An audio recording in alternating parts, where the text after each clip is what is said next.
اس کے بعد 2 آیات ایک دوسرے گروہ کے بارے میں ہیں.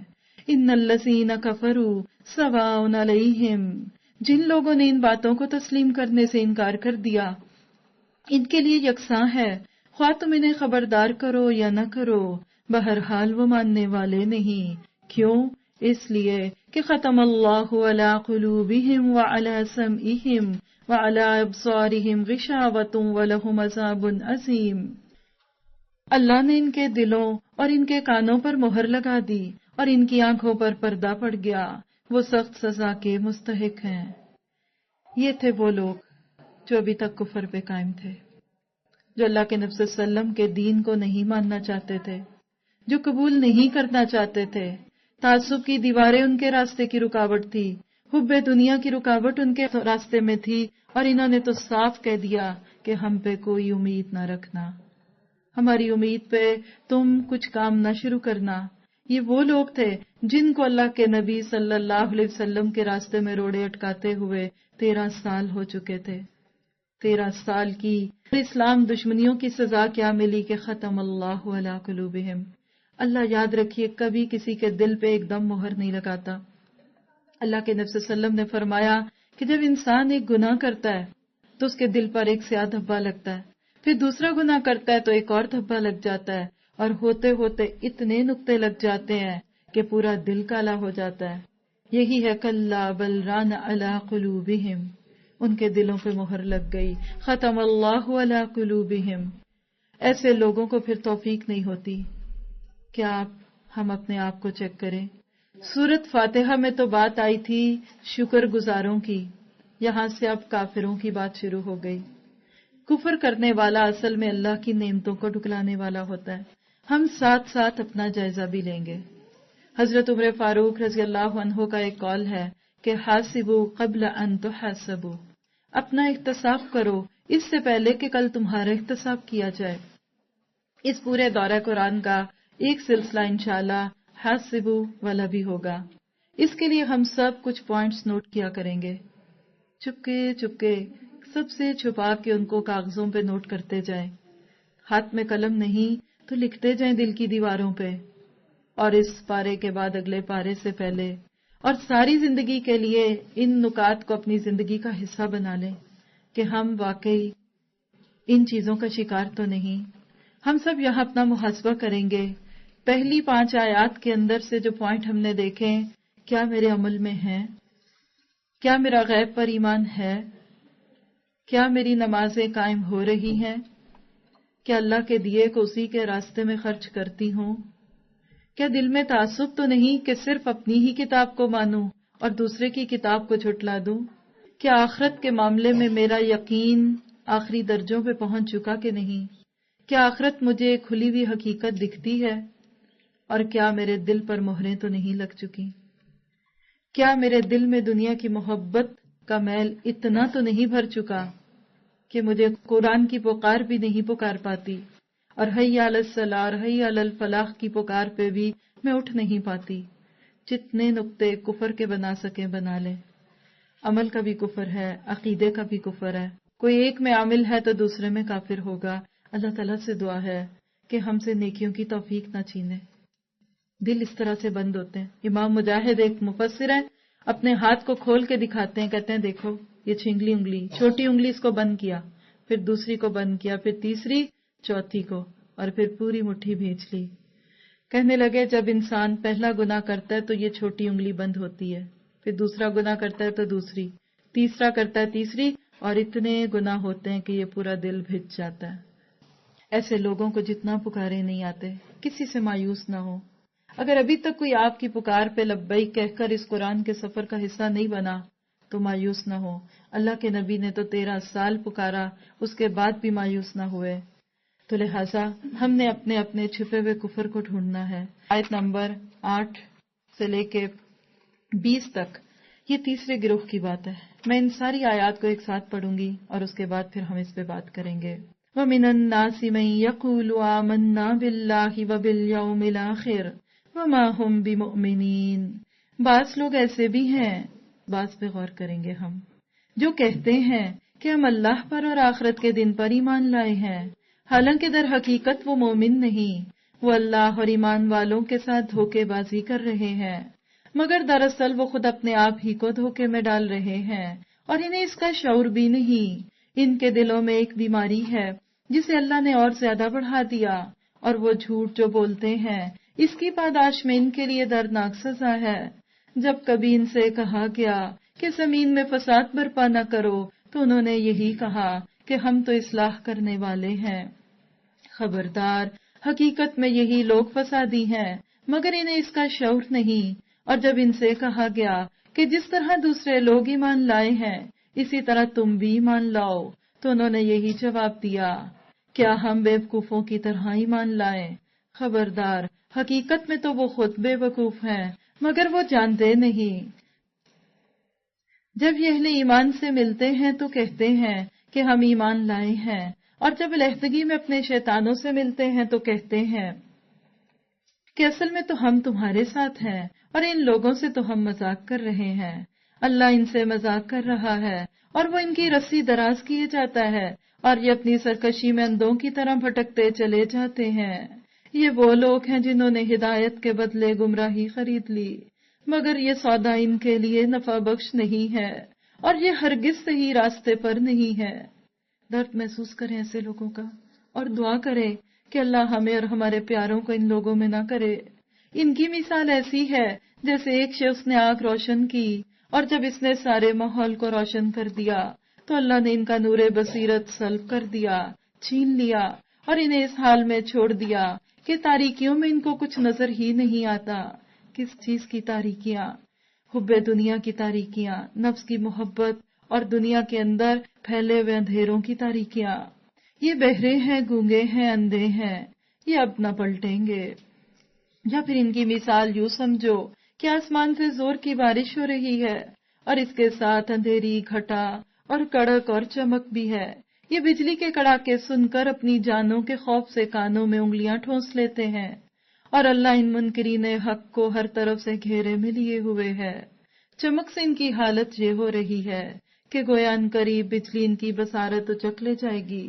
جب ذرا کچھ روشنی محسوس ہوتی ہے تو اس میں کچھ دور چل لیتے ہیں، اور جب اس پر اندھیرا چھا جاتا ہے تو کھڑے ہو جاتے ہیں۔ اللہ چاہتا تو ان کی سماعت اور بصارت بالکل ہی سلب کر لیتا، لیکن ابھی اللہ نے کی نہیں ہے۔ یقیناً اللہ تعالیٰ ہر چیز پر قادر ہے۔ یہ آیات ایک آئینہ ہے، میگنیفائنگ گلاس۔ ایک وہ آئینہ ہوتا ہے جو انسان کے قد کے برابر تصویر دکھاتا ہے، ایک وہ آئینہ ہوتا ہے جو اس کے قد سے بڑی تصویر دکھاتا ہے۔ یہ آیات دل کے چھپے ہوئے نفاق کو ظاہر کرنے کے لیے انسان کے سامنے ایک بہترین آئینہ ہے۔ اس پورے رکوع کو ہم چیک لسٹ کی صورت میں دہرائیں گے۔ میں نقطے بولوں گی، آپ صرف اور صرف خود کو تصور میں لاتے ہوئے اپنا محاسبہ کریں گے، اور میں بھی کروں گی کہ کیا میں ان لوگوں میں سے تو نہیں ہوں جو زبان سے تو ایمان کا دعویٰ کرتے ہیں لیکن عمل سے اس کی دلیل نہیں دیتے؟ کیا میں دھوکے باز تو نہیں؟ کیا میرا دل دنیا کی بیماریوں کا شکار تو نہیں ہو چکا؟ کیا میں فساد کا نام اصلاح تو نہیں رکھتی؟ کیا میری ساری کوششوں سے فساد پھیل رہا ہے اور میں کہتی ہوں میں اصلاح والی ہوں؟ اس کی مثال دینا چاہوں گی۔ بعض دفعہ لوگ بڑے ناراض کرنے والے کام اس نام سے کرتے ہیں کہ ہم اس سے فلاں کی مدد کریں گے، یہ فنڈ ریزنگ ہے، اس میں فلاں گروپ کو بلا لو اور اس کا پیسہ جو ہے فلاں جگہ غریبوں میں بھیج دیں گے۔ یہ فساد کا نام ہے۔ یہ فلم کیوں دیکھتے ہو؟ نئی فلمیں بڑی نصیحت آموز ہوتی ہیں، بڑی سبق آموز فلمیں۔ اس طرح کی ساری کوششیں فساد کی کوششیں۔ فساد کس کو کہتے ہیں؟ اللہ کے ساتھ بندے کے تعلق کا بگڑنا اور انسانوں کے آپس کے تعلقات کا بگاڑ، یہ ہے فساد۔ ہم اپنی ساری ایکٹیویٹیز اور ساری کوششوں کو ان دو لفظوں میں دیکھیں گے کہ میری کون سی کوششیں بندوں کے ساتھ بندوں کے تعلقات کو بگاڑتی ہیں۔ کہیں میں فسادی تو نہیں، کہیں میں چغل خور تو نہیں، کہیں لڑائیاں تو نہیں کرواتی، کہیں تانے باز تو نہیں ہوں، اور کیا میں شیطانی پروگراموں کو اللہ کا نام دے کر تو نہیں مناتی؟ کیا میں اللہ کی نعمتوں کے جشن اللہ کو ناراض کر کے تو نہیں مناتی؟ اللہ تعالیٰ ہمیں اپنا محاسبہ کرنے کی توفیق دے۔ اگلا نقطہ لکھیں گے کیا میں دینداروں کو بے وقوف تو نہیں سمجھتی؟ کیا میں دو روحی تو نہیں ہوں؟ جیسے لوگ ہوں ویسا روپ تو نہیں دھار لیتی؟ کیا میری ہمدردیاں کفر کے ساتھ تو نہیں؟ کیا میں ہدایت کے بدلے گمراہی کے سودے تو نہیں کرتی؟ اس کو بھی سمجھ لیتے ہیں. آیت 16 میں آتا ہے. کہاں بکتی ہے یہ سودے بازیاں کہاں ہو رہی ہیں؟ کون سا بازار، کون سی مارکیٹ اور کون سا مال ہے کہ جہاں یہ سودے ہو رہے ہیں کہ الذین اشتروا الضلالۃ بالہدی. دیکھیں تو یہ سودے آپ کو گھر گھر میں دکھیں گے، بازاروں میں دکھیں گے. جہاں اللہ کے حکم کو چھوڑ کر شیطان کی بات کو مانتے ہیں وہاں ہدایت کے بدلے گمراہی خریدتے ہیں. جہاں قرآن کی دعوت سے منہ پھیر کر ہم کسی اور دعوت کو قبول کر رہے ہیں، جہاں حلال کی بجائے حرام کی طرف جا رہے ہیں، یہ سارے گمراہیوں کے سودے ہیں. ایک طرف پکارا حی علی الصلاۃ کی اور ایک طرف نفس کہتا ہے سو جا بھی رات بڑی لمبی ہے. سو گئے تو ہم نے ہدایت کے بدلے گمراہی کا فیصلہ کر لیا. ایک طرف ہے کہ آؤ 1 گھنٹہ لگاؤ تو $100 ملے گا، اور ایک طرف ہے کہ آؤ 1 گھنٹے میں اللہ کے کلام کا 1 جز کا 1/4 پڑھ لو تو اس کی نیکیاں گھر جا کے گن لیں. ہر لفظ پہ 10 اور 10 کو رمضان میں کریں گے تو ہر لفظ 70 پہ اور ہر نفل فرض کے برابر. صرف 1 رب قرآن پاک کو اگر 1 گھنٹے میں ہم کرتے ہیں، مثال دوں گی، تو جتنی نیکیاں ہیں یہ آپ کے ڈالرز، کرون، پاؤنڈز اور اسٹرلنگ اور نہ جانے کیا کچھ ان سب سے قیمتی ہے. آج انسانیت کون سے سودے کر رہی ہے؟ آج ہماری جاب ہمیں اللہ کے کلام سے روک دے، کون سا سودا ہوگا یہ؟ آج ہمارے گھر جب ہمیں اللہ کے کلام سے روک دیں، کیسا سودا ہے؟ جب ہمارے کھانے پینے ہمیں اللہ کے کلام سے روک دیں، یہ کون سا سودا ہے؟ جب ہماری افطاریوں کی تیاریاں ہمیں قرآن کے سننے سے روک دیں، یہ کون سی سوداگری ہیں؟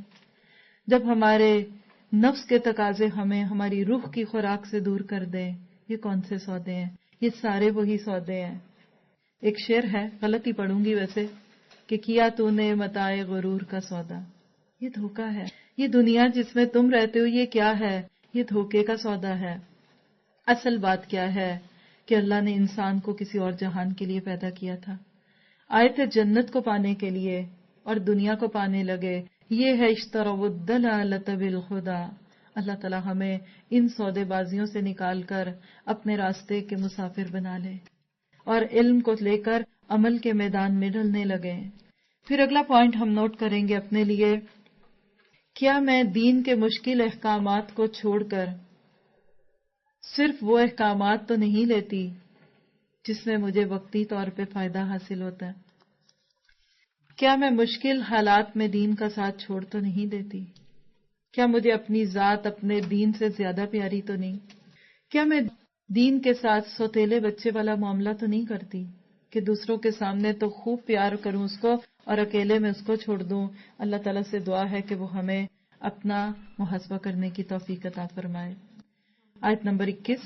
یا ایھا الناس اعبدوا ربکم الذی خلقکم والذین من قبلکم لعلکم تتقون. اے لوگو، بندگی اختیار کرو اپنے اس رب کی جو تمہارا اور تم سے پہلے جو لوگ ہو گزرے ہیں ان سب کا خالق ہے. تمہارے بچنے کی توقع اسی صورت میں ہو سکتی ہے. وہی تو ہے جس نے تمہارے لیے زمین کا فرش بچھایا، آسمان کی چھت بنائی، اوپر سے پانی برسایا اور اس کے ذریعے سے ہر طرح کی پیداوار نکال کر تمہارے لیے رزق بہم پہنچایا. پس جب تم یہ جانتے ہو تو دوسروں کو اللہ کا مد مقابل نہ ٹھہراؤ. اس آیت میں اللہ تعالیٰ کے ساتھ بندے کے تعلق کو بیان کیا گیا. بندے کا رب کے ساتھ تعلق عبادت کا تعلق ہے، اور عبادت کے اندر بندگی بھی ہے، عاجزی بھی ہے، غلامی بھی ہے، اطاعت بھی ہے، اپنی مرضی کو چھوڑ کر رب کی مرضی کا بن جانا بھی ہے، اس کے رنگ میں رنگ جانا بھی ہے. اللہ نے ہمیں اپنی اطاعت کے لیے پیدا کیا، اس کی بندگی کے لیے ہم دنیا میں بھیجے گئے. ہم اپنا جائزہ لیں گے. میری عبادات کا کیا معاملہ ہے؟ کیا میں عبادات کو صرف نماز روزے تک تو نہیں سمجھتی؟ کیا میں خود کو جہنم کی آگ سے بچانے کی کوشش کرتی ہوں؟ کیا میں زمین پر چلتے پھرتے اللہ تعالیٰ کے ساتھ تعلق کو محسوس کرتی ہوں کہ اگر یہ زمین ہلنے لگے تو میرا کیا ہوگا؟ کیا پھلوں کو کھاتے ہوئے مجھے رب یاد آتا ہے؟ کیا اتنی نعمتیں پا کر بھی میں اس کی ناشکری تو نہیں بن جاتی؟